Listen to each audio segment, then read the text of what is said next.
हरे कृष्णा कृष्णा कृष्णा हरे हरे, हरे राम राम राम हरे हरे। श्रील प्रभुपाद की जय।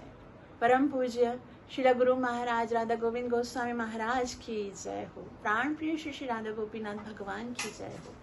आयल सभिन भक्तन ऐं माताउनि जे चरणन में प्रिय वल्लभा देवी दासी जो दंडवत प्रणाम। आज अत्यंत ही सुंदर ॾींहुं आहे। असांजे परम आराध्य श्री गुरु महाराज जो प्राकट्य दिवस आहे और मुझो यो परम सौभाग्य है कि मुझे गुरु महाराज जी महिमा के वर्णन करण जो अवसर प्राप्त थो है। परंतु दुर्भाग्य यो है कि गुरु महाराज जी महिमा तो अनंत विशाल समुद्र की तरह है। ऐं मां हिकिड़ी नंढी सी चिड़िया पंहिंजे नंढी सी चोंच में भला केतरा बूंद खणी करे तव्हांखे प्यारे सघां थी।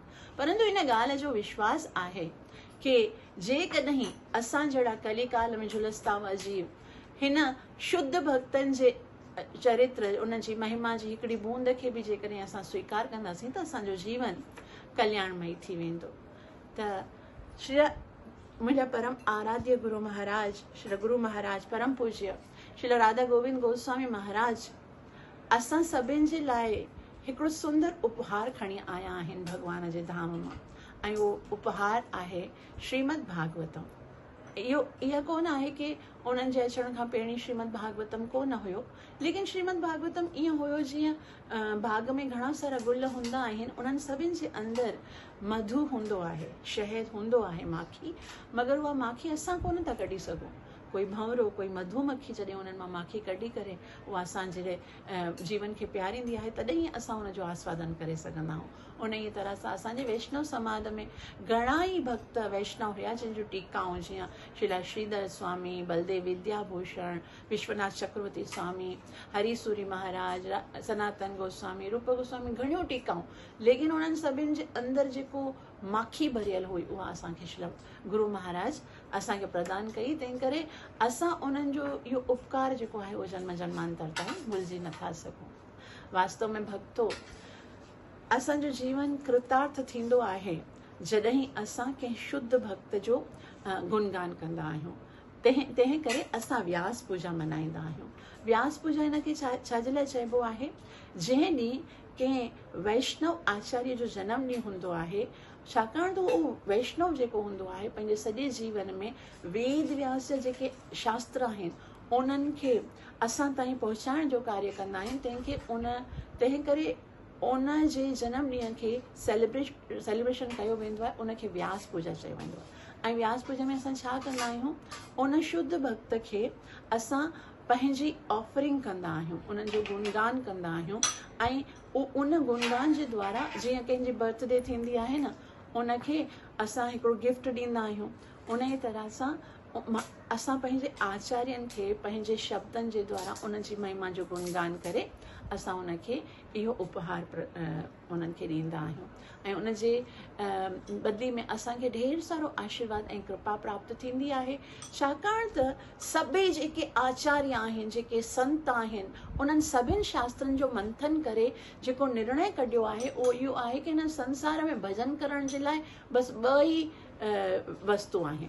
कहिड़ियूं आहिनि? हिकिड़ो त भॻवानु ऐं ॿियो आहे भॻवान जो भगत।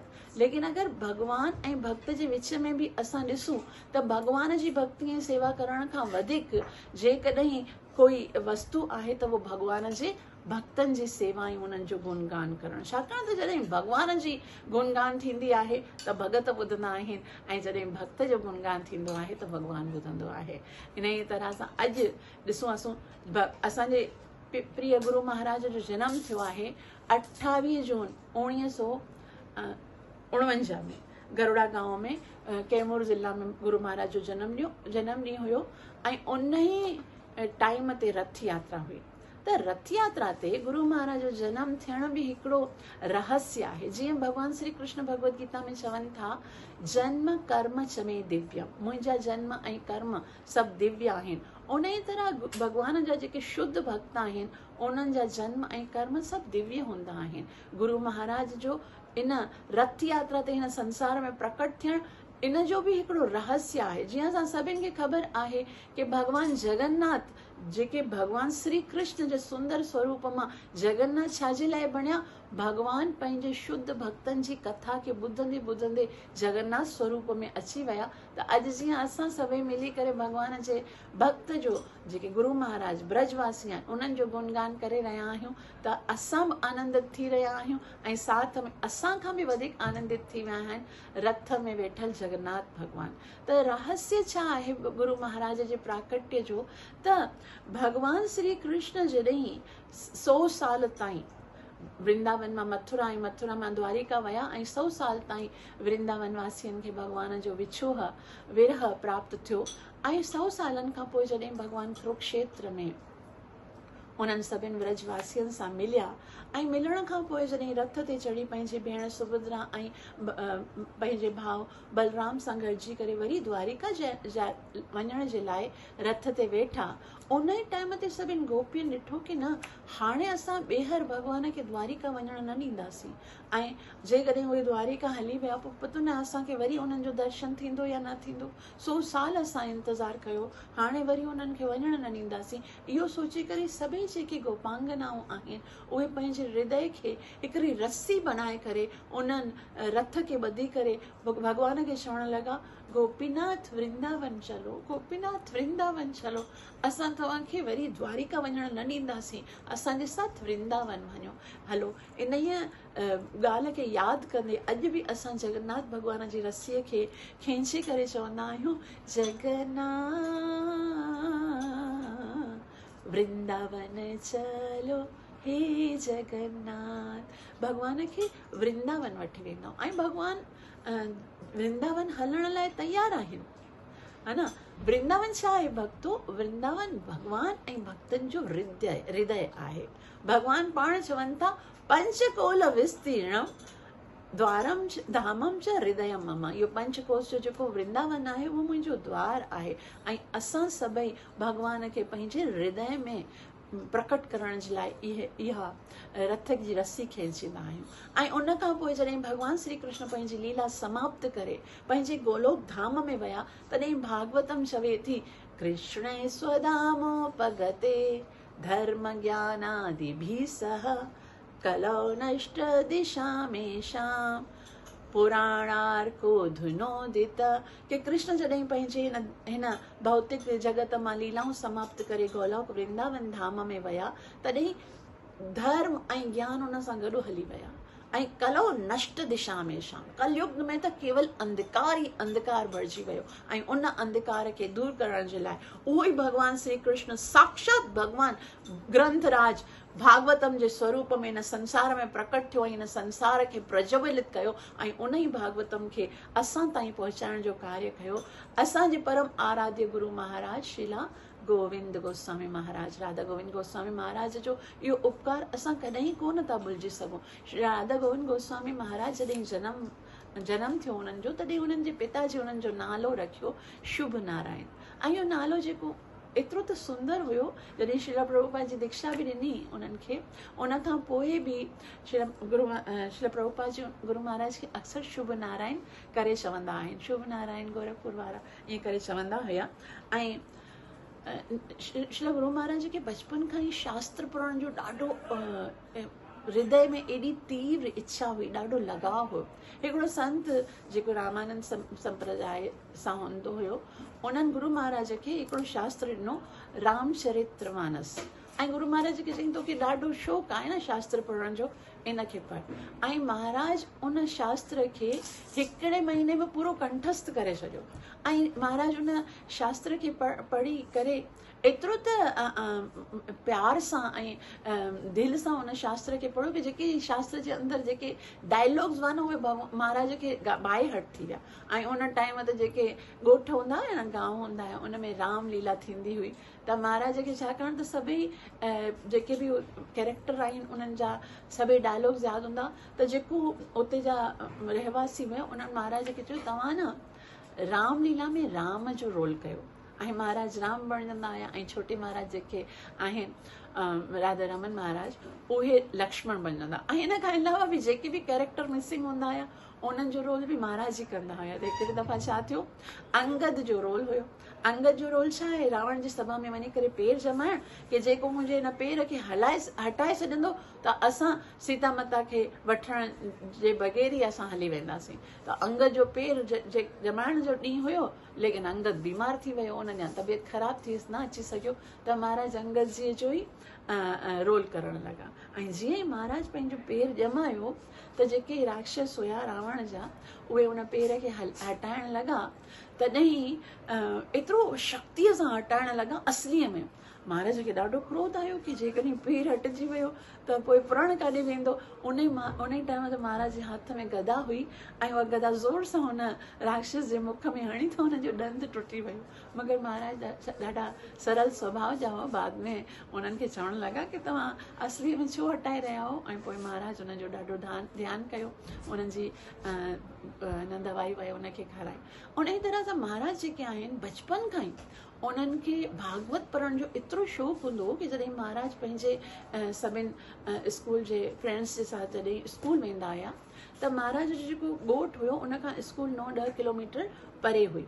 त रस्ते में हिकिड़ी नदी ईंदी हुई ऐं नदीअ जे साम्हूं हिकिड़ो बरगद जो 2 पेड़ हूंदा हुया। महाराज छा कयो, उते ई वेही रहंदा हुया ऐं उते ई वेही करे भागवत पढ़ंदा हुआ। जेके ॿिया उन जा मित्र हूंदा हुया उन्हनि खे चवंदा, तव्हां स्कूल मां जॾहिं वरी मोटंदा हुया तॾहिं महाराज बि पंहिंजो बस्तो खणी करे वरी घर वेंदा हुया। लेकिन महाराज घणे दफ़ा स्कूल में बंक कंदा हुया, न वेंदा हुया, लेकिन महाराज जी स्मरण शक्ति एतिरी त तीव्र हुई कि स्कूल में हमेशह फर्स्ट ईंदा हुया।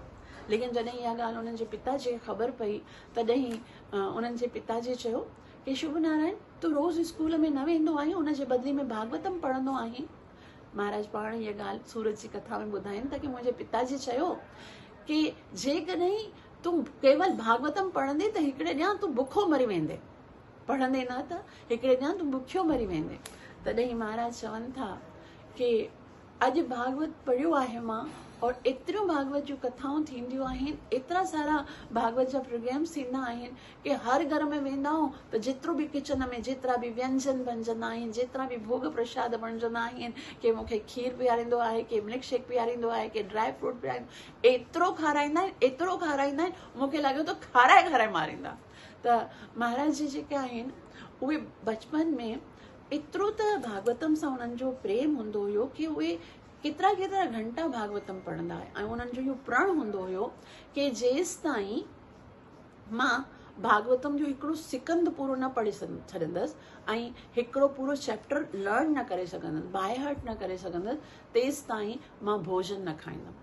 मतिलबु हिकिड़ो पूरो सिकंद असां सोचे सघूं था कि जीअं पहिरें सिकंद में 19 अध्याय आहिनि, ॿिए सिकंद में 10 अध्याय आहिनि, टे सिकंद में 3 अध्याय, ईअं हिकिड़ो पूरो सिकंद महाराज हिकिड़े ॾींहं में पढ़ंदा हुया ऐं हिकिड़े अध्याय खे लर्न कंदा हुया। ऐं जॾहिं महाराज नंढा हूंदा हुया त गेम कीअं खेॾींदा, राधा रमन महाराज जेके मुंहिंजा भाउ आहिनि उन्हनि खे चवंदा, चलो अॼु असां 10 सिकंद जे 16 अध्याय खे था कयूं। गेम कीअं कुॾंदा हुया कि शुरू वारे श्लोक खां वठी करे आख़िर वारे श्लोक ताईं बग़ैर शास्त्र खे टच किए महाराज उन्हनि सभिनि श्लोकनि खे पढ़ी ॿुधाईंदा हुया।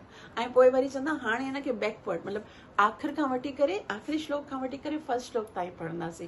त एतिरो महाराज जो भागवतम ते एतिरो त होल्ड हुयो, एतिरो सम्झ हुई, एतिरो ज्ञान हुयो महाराज खे, एतिरो लॻायो हुयो कि हर वक़्तु भागवतम पढ़ंदा हुया। ऐं उन खां पोइ भागवतम जॾहिं उन्हनि एतिरो पढ़ियो तॾहिं कंहिं संत खां पुछऊं कि मां भागवत घणो पढ़ियो आहे, हाणे मुंहिंजी इच्छा आहे कि कोई ॿियो अहिड़ो शास्त्र हुजे जंहिंखे पढ़ण सां मुंहिंजे हृदय में भॻवान जे लाइ प्रेम जेको आहे उहो उत्कंठा और वधे, तव्हां ॿुधायो। तॾहिं हुन संत चयो कि जेकॾहिं तोखे शास्त्र पढ़णो आहे भगवत प्रेम खे प्राप्त करण जे लाइ त पोइ तूं गोविंद लीलामृत खे पढ़। महाराज जे हथ में जॾहिं उहो शास्त्र आयो, ॾाढो उत्कृष्ट शास्त्र आहे, असां जहिड़ो साधारण भक्त त उनखे पढ़ी बि नथो सघे, लेकिन महाराज उनखे जॾहिं पढ़ियो तॾहिं उनजे हृदय में एतिरो त भॻवान जे लाइ प्रेम उत्पन्न थियो। महाराज घंटनि ताईं बसि उन शास्त्र खे पढ़ंदा हुया, रोईंदा हुया, पढ़ंदा हुया, रोईंदा हुया ऐं उन्हनि भॻवान जी लीलाउनि खे आस्वादन कंदा हुया। त महाराज जेके ॻोठ जा माण्हू हूंदा हुआ पहिरीं महाराज खे शुभ नारायण चवंदा हुआ, लेकिन जॾहिं गोविंद लीलामृत महाराज पढ़णु शुरू कयो तॾहिं हुनखे गोविंद गोविंद करे पुकारींदा हुआ। हिकिड़ी दफ़ा छा थियो, महाराज जॾहिं सपने में सुम्ही रहिया हुया तॾहिं सपने में हुननि ॾिठो माता सरस्वती सामने प्रकट थी ऐं माता सरस्वती महाराज खे चयो कि तव्हांजो जेको शास्त्रनि जे प्रति भागवत जे प्रति एतिरो प्रेम आहे उनखे ॾिसी करे मां ॾाढो आनंदित थी आहियां, तंहिं करे मां तव्हांखे आशीर्वाद ॾियां थी कि तव्हां जॾहिं बि कुझु भागवत जे विषय में ॻाल्हाईंदा, जॾहिं अध्ययन कंदा, जॾहिं प्रवचन कंदा, तॾहिं मां साक्षात तव्हांजी जिभा ते विराजमान थियंदसि। महाराज ॿुधी करे ॾाढो आनंदित थिया ऐं सरस्वती माता खे प्रणाम कयाऊं। सरस्वती माता चयो लेकिन उन जे लाइ तव्हांखे हिकिड़ो व्रत करणो पवंदो। महाराज चयो मूंखे ॿुधाए मूंखे छा करिणो आहे। तॾहिं सपने में सरस्वती माता आज्ञा कई कि तव्हांखे हिकिड़े साल ताईं पंहिंजा केश नाहे कटणा, वार नाहे कटणा ऐं हिकिड़े साल ताईं पेर में चप्पल नाहे पाइणो। महाराज स्वीकृति ॾिनी ऐं हिकिड़े साल ताईं महाराज चप्पल बि न पातो ऐं वार बि न कटिया। महाराज उन टाइम ते यंग हुया ऐं वार वॾा थी विया, बग़ैर चप्पलनि जे जॾहिं हलंदा हुया तॾहिं जेके गांव जा माण्हू हुया उहे महाराज खे साधु करे छॾींदा हुया।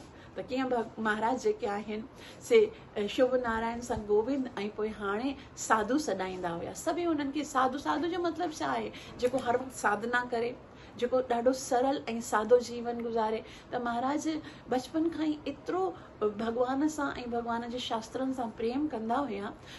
ऐं हिकिड़ी दफ़ा महाराज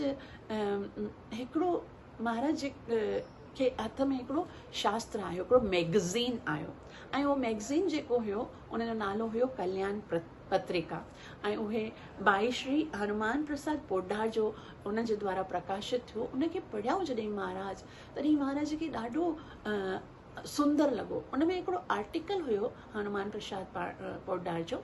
उन्हनि लिखियो हुयो कि जॾहिं भॻवान श्री कृष्ण जो जनम हिकिड़े जेल में थियो तॾहिं वसुदेव जी जॾहिं भॻवान खे हृदय सां लॻाए करे खणी करे विया तॾहिं सभई दरवाज़ा खुली विया ऐं जॾहिं सभई दरवाज़ा खुली विया ऐं वसुदेव जी जॾहिं अॻियां वधिया त एतिरी यमुना जेके उन में उफान अची वियो हो, लेकिन यमुना जी वसुदेव जी खे जॾहिं ॾिठो कि भॻवान कृष्ण खे खणी अची रहिया आहिनि त यमुना जी रस्तो ॾिनो।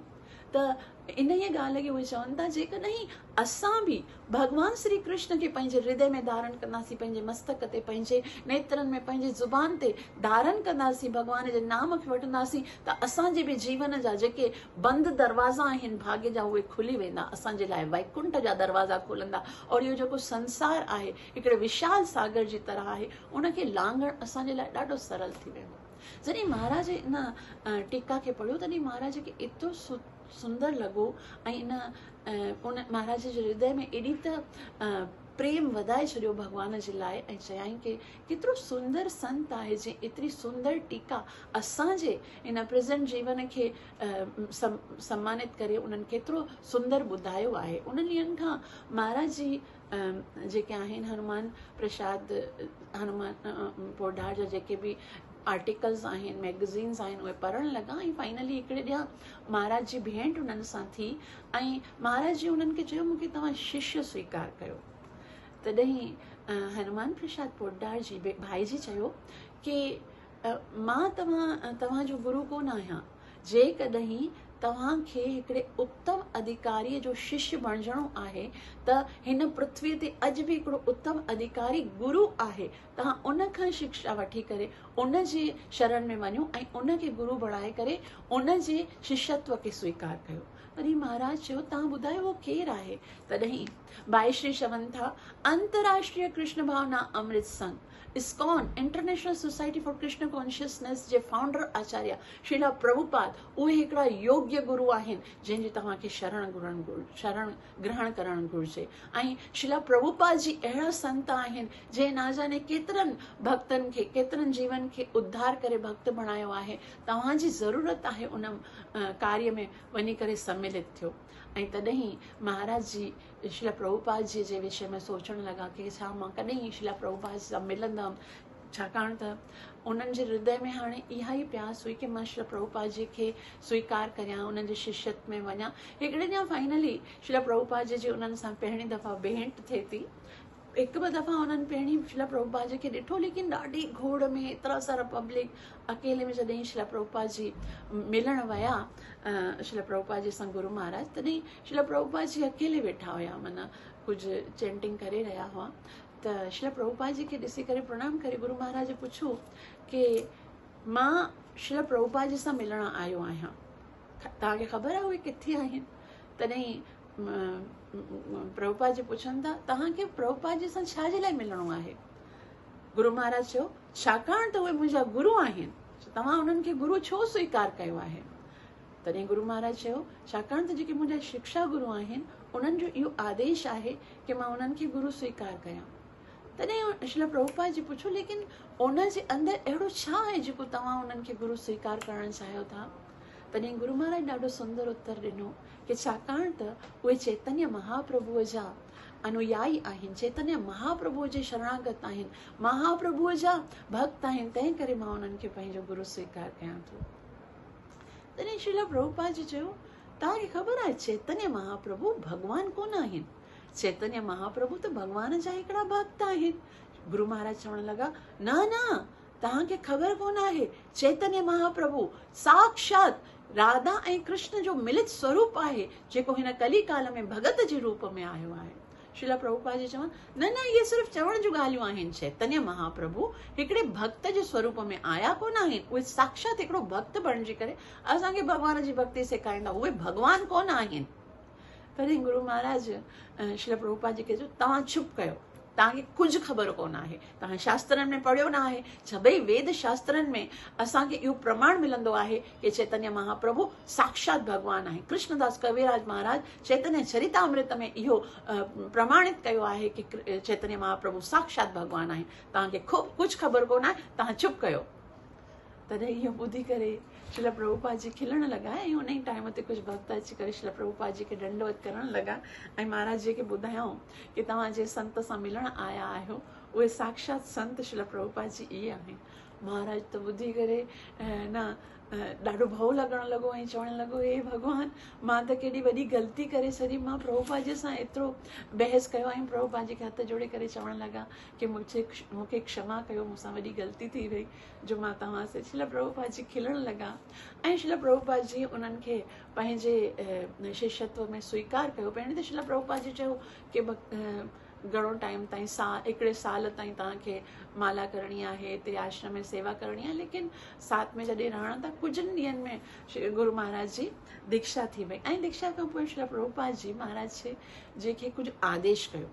हाणे उन टाइम ते महाराज खे अंग्रेज़ी कोन थी आई, अंग्रेज़ी त बाद में सिखिया, उन टाइम ते महाराज सम्झी न सघिया त शिला प्रभुपाद जी उन्हनि खे छा आदेश कयो आहे।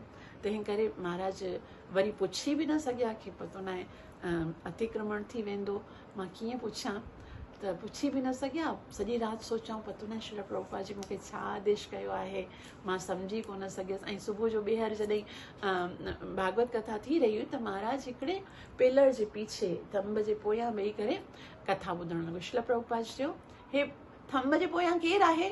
ओ शुभ नारायण, अॻियां छा थियो, छुपी छो थो?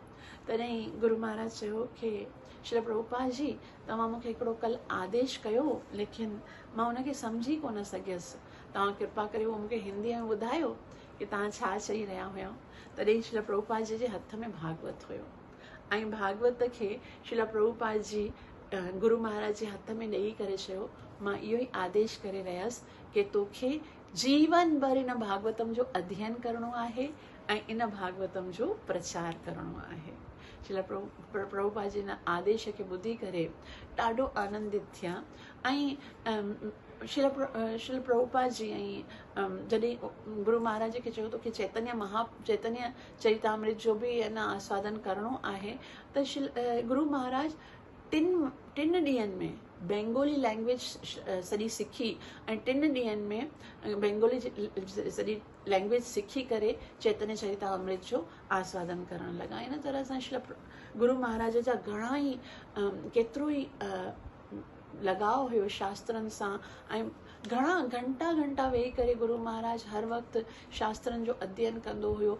ऐं गुरु महाराज केतिरनि ई ॻोठनि में जेके गांव वासी आहिनि उन्हनि खे वञी करे भागवतम पाण खुले ते स्पीकर खणी करे उते वञी करे पट ते वेही करे गुरु महाराज भागवतम जो प्रचार कयो। अॼु गुरु महाराज भागवतम जो प्रचार पंहिंजे मुख सां कोन था कनि, लेकिन गुरु महाराज जो जेतिरा बि संकलन आहिनि, एतिरा सारा लेक्चर्स आहिनि, जेकॾहिं असां पूरो जीवन बि उनखे ॿुधंदासीं त असांजो जीवन घटि थी वेंदो, लेकिन महाराज जा लेक्चर्स जेके आहिनि उहे घटि कोन थींदा। त असां सभिनि शिष्यनि जो इहो कर्तव्य आहे कि महाराज जे इन संकलन खे, इन सॼी स्ट्रगल खे, महाराज जेॾी महिनत कई आहे उनखे असां सभई श्रवण कयूं। अॼु महाराज मुख सां नथा ॻाल्हाइनि, पर पंहिंजे नेत्रनि सां असां सभिनि जे ओर ते और उम्मीद सां ऐं आशा सां ॾिसी रहिया आहिनि कि मां केतिरो सभु कयो आहे, हाणे तव्हां छा करे रहिया आहियो मुंहिंजे लाइ। अवां सभिनि खे इहो कार्य करिणो आहे कि हाणे मुंहिंजे इन्हनि शास्त्रनि खे जीअं मां ॿुधायो आहे, मुंहिंजे इन्हनि लेक्चरनि खे तव्हां ॿुधो ऐं तव्हां बि जन जन ताईं पहुचाइण जो कार्य करियो। ईअं कोन आहे कि अॼु ॻोठ कोन आहिनि, ईअं कोन आहे कि अॼु अहिड़ा माण्हू कोन आहिनि जंहिंखे भागवतम जे विषय में ख़बर कोन आहे। घणा ई ॻोठ अञा बि सोना आहिनि जंहिंखे कृष्ण कॉन्शियसनेस जे बारे में पतो कोन आहे। केतिरा ई माण्हू अहिड़ा आहिनि जिन ते भॻवान जी भक्ति अञा ताईं कोन पहुची आहे। त असां सभिनि जो इहो कर्तव्य आहे कि असां श्री गुरु महाराज जे इन्हनि सभिनि शास्त्रनि खे, इन्हनि सभिनि लेक्चरनि खे असां पढ़ूं ऐं ॿियनि ताईं पहुचायूं। छाकाणि त केवल दीक्षा वठण ई शिष्य बणजण जो सबूत कोन आहे। दीक्षा वठण सां ख़ाली कोई शिष्य नथो बणिजे। असां गुरु महाराज जी जेकी ज़िम्मेदारी आहे उहा कॾहिं कीअं पंहिंजे मथे ते खणी करे गुरु महाराज जे कार्य खे अॻियां वधायूं। त असां सभिनि जो इहो कर्तव्य आहे कि चैतन्य महाप्रभु जो जेको इहो मिशन आहे, श्रील प्रभुपाद जी जो जेको इहो आंदोलन आहे ऐं श्री गुरु महाराज जी जो जेको इहो कार्य आहे, उनखे असां सभई मिली करे अॻियां, ज़रूरी कोन्हे कि असां वेही करे आसन ते वेही करे प्रचार करियूं।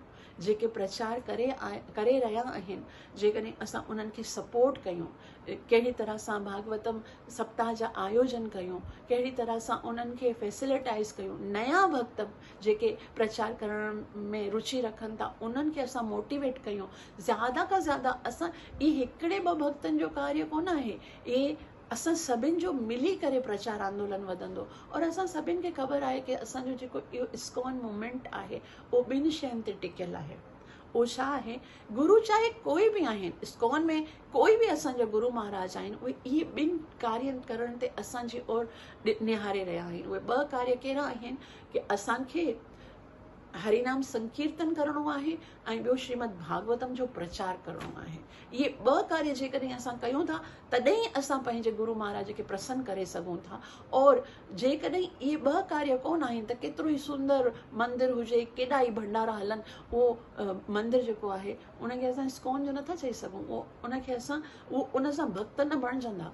तंहिं करे अॼु गुरु महाराज जे इन पवित्र व्यास पूजा जे ॾींहुं असां सभई महाराज सां इहा ई प्रार्थना कयूं था कि तव्हांजे हृदय में भागवतम खे वठी करे, भागवत खे पढ़ण जे करे, भागवत जे प्रचार जे करे जेतिरो उत्साह आहे, जेकी लगन आहे, उन लगन जो, उन उत्साह जो जेकॾहिं कण बि असांखे प्राप्त थी वञे त असां बि गुरु महाराज जी प्रसन्नता जे लाइ असां बि भागवतम जो प्रचार करे सघूं, जन जन ताईं इन भागवतम खे पहुचाए सघूं। तव्हां सभिनि जा लख थोड़ा आहिनि। शास्त्र चवे थो कि जेको गुरु न कंदो आहे उनजो इन संसार में अचण ई अजायो आहे। छाकाणि त जेसि ताईं गुरु प्राप्त न थींदो तेसि ताईं असां कॾहिं बि भगवान खे प्राप्त न करे सघंदासीं। निर्देह माध्यम सुलभम सुदुर्लभम प्लवम सकल्पम गुरु करणधारम। ये जेकी मनुष्य देही आहे उहा हिकिड़ी नौका जी तरह आहे ऐं गुरु जेको आहे उहो करणधार आहे, इन नौका खे हलाइण वारो आहे। जेकॾहिं असां गुरु न कंदासीं त पोइ असांजी इहा मनुष्य देह रूपी जेकी नौका आहे न जाने कहिड़े समुंड में वञी डुबंदी, उनजो असांखे कुझु पतो कोन आहे। तंहिं करे तव्हां सभिनि सां हथ जोड़े प्रार्थना आहे कि हिन मनुष्य जीवन खे सार्थक कयो ऐं गुरुअ जे आदेश खे पालन कयो। श्री श्रीला गुरु महाराज राधा गोविंद गोस्वामी महाराज की जय। श्रीला प्रभुपाद की जय। प्राण प्रिय श्री राधा गोपीनाथ भगवान की श्री ब्रजभूमि वृंदावन धाम की जय। निताई गौर प्रेमानंदी।